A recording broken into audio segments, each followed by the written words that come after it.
정인우 목사님과 함께하는 오늘의 큐티입니다.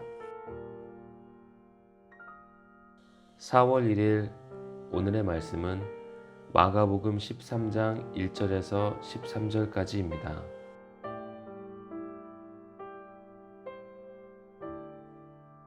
예수께서 성전에서 나가실 때에 제자 중 하나가 이르되 선생님이여 보소서, 이 돌들이 어떠하며 이 건물들이 어떠하나이까? 예수께서 이르시되 내가 이 큰 건물들을 보느냐? 돌 하나도 돌 위에 남지 않고 다 무너뜨려지리라 하시니라.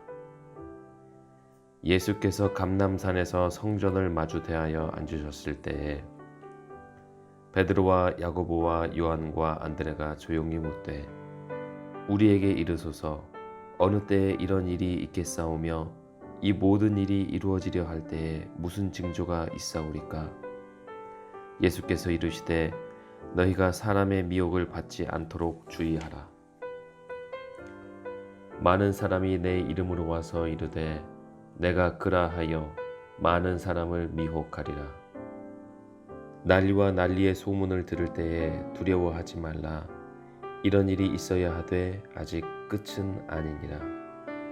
민족이 민족을, 나라가 나라를 대적하여 일어나겠고 곳곳에 지진이 있으며 기근이 있으리니 이는 재난의 시작이니라.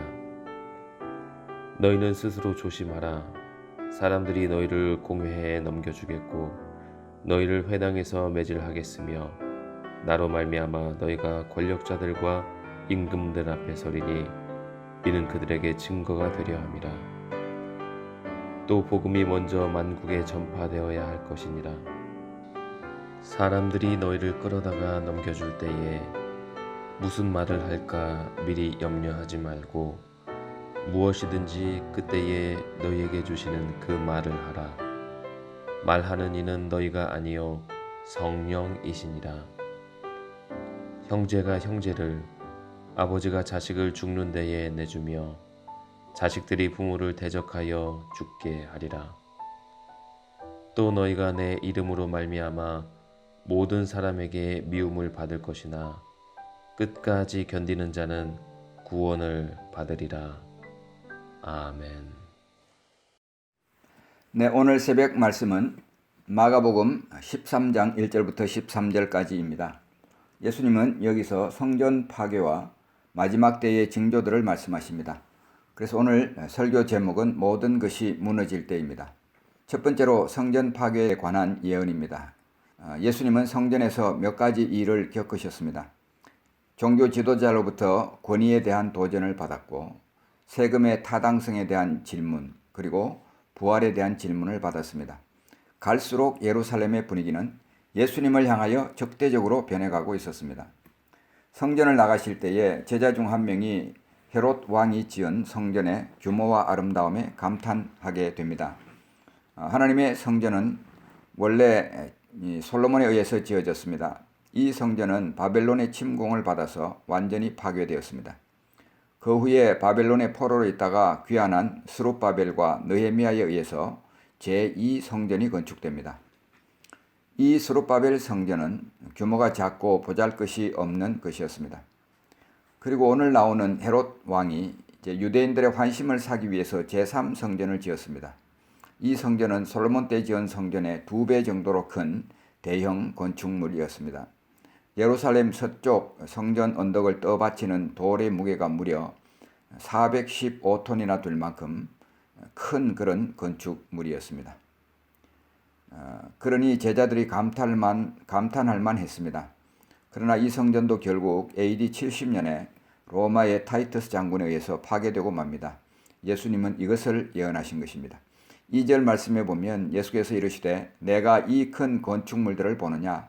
돌 하나도 돌 위에 남지 않고 다 무너뜨려지리라 하시니라. 로마 군인들은 성전에 입혀진 금을 벗겨내기 위해서 돌들을 다 뒤엎었습니다. 문자적으로 예언이 성취가 된 것입니다. 다 무너뜨려지리라. 이 말씀은 우리로 생각하게 합니다. 일시적인 것과 영원한 것을 혼돈하지 말아야 합니다. 보이는 세계가 전부가 아닙니다. 진짜는 우리가 볼 수 없는 세계입니다. 영원히 남는 것은 하나님께서 그리스도인들의 마음에 역사하여서 남기시는 흔적인 것입니다. 요한일서 2장 17절 말씀입니다. 이 세상도 그 정욕도 지나가되 오직 하나님의 뜻을 행하는 자는 영원히 거하느니라. 우리가 원하는 그런 소욕과 정욕은 다 지나갑니다. 그러나 하나님이 원하시는 것을 행하는 사람은 영원한 삶의 상속자가 되는 것입니다. 그래서 우리가 동물적인 삶을 살 것이냐 아니면 하늘의 삶을 살 것이냐 우리 마음속에 분명한 결정이 필요합니다. 두 번째 부분에서 예수님은 마지막 때에 일어날 일들을 말씀하십니다. 3절부터 13절까지입니다. 마지막 때에 일어난 현상들은 종교계에 일어날 일들이 거짓 선지자와 박해와 배교와 배반이 있게 될 것이다. 예언을 하십니다. 5절 6절에 보면 예수께서 이르시되 너희가 사람의 미혹을 받지 않도록 주의하라. 많은 사람이 내 이름으로 와서 이르되 내가 그라하여 많은 사람을 미혹하리라. 거짓 선지자들의 활동을 말씀하고 있습니다. 우리나라만 해도 이런 거짓 선지자들의 활동이 참 많이 있었습니다. 1991년에 다미선교회가 등장하여서 1992년 10월 28일 이 세상에 종말이 온다고 가르쳤습니다. 그런데 그것은 거짓으로 드러나고 말았습니다. 통일교는 문성명을 재림주라고 가르칩니다. 하나님의 교회 세계복음 선교협회라고 하는 소위 안상홍 정윤회는 죽은 안상홍 씨를 하나님이라 주장하고 장길자 씨를 여자 하나님이라고 주장합니다. 예수 중심 교회의 이초석 씨는 십자가를 믿으면 영생을 얻는다는 말이 성경에 한 군데도 없다. 구원이란 인간을 억누르고 있는 귀신의 세력으로부터 자유함을 얻는 것이다.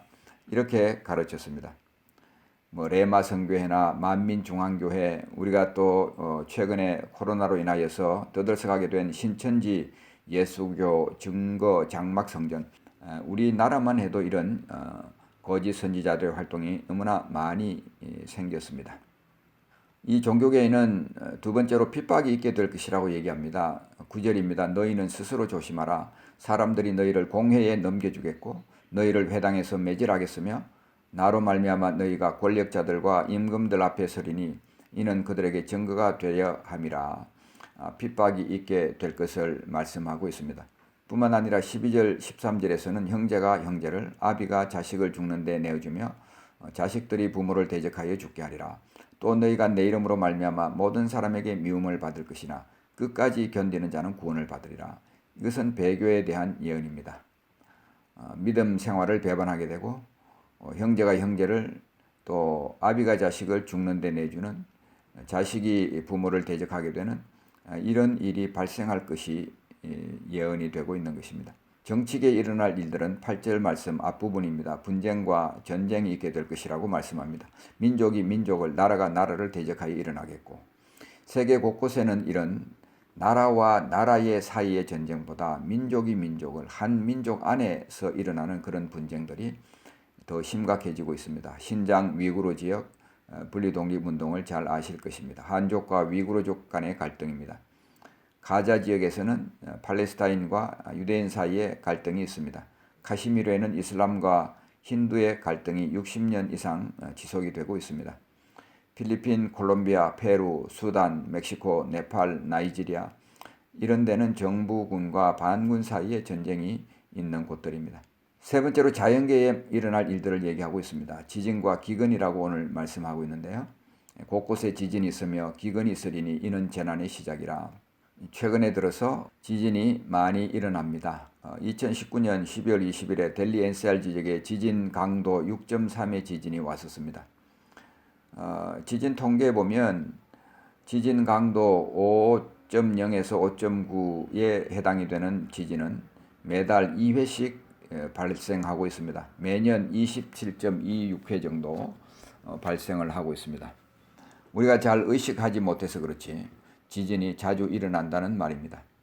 자연계의 재해 중에서 마가복음에 언급 안 된 것이 있습니다. 그거는 누가복음 21장 11절에 얘기하고 있는데 큰 지진과 기근과 전염병이 있으리니 이 전염병이 마가복음에는 언급이 빠지고 있습니다. 우리가 코로나 바이러스 때문에 지금 인도도 봉쇄령이 내려진 가운데 있습니다.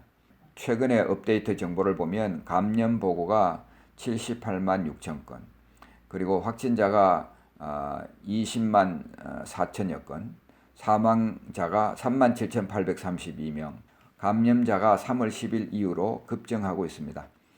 이탈리아의 감염 사태 어려움을 겪고 있습니다. 미국도 비상 사태에 들어갔습니다. 자, 이 모든 이제 환경들을 우리가 눈앞에서 보고 있습니다. 그러면 이런 상황에서 우리는 어떻게 해야 될까요? 하나님께서 우리에게 분명히 말씀하시는 것은 두려워하지 말라라는 것입니다. 하나님은 자기 백성을 아십니다. 하나님은 자기 백성을 특별하게 보호하십니다. 출애굽 때에 이스라엘 백성들과 애굽 백성이 섞여 살고 있었지만 죽이는 사자는 문설주 좌우 임방에 피를 바른 이스라엘 집을 피하여 갔습니다. 지금도 하나님은 머리 이마에 인을 받은 자기 백성들을 구별하시고 보호해 주실 줄을 믿습니다. 우리가 앞에 부분에서 보았습니다. 다 무너뜨려지리라. 이렇게 다 무너질 때에 우리는 어떻게 해야 될까? 그래도 하나님은 영원한 것이 세 가지 있다고 말씀하십니다.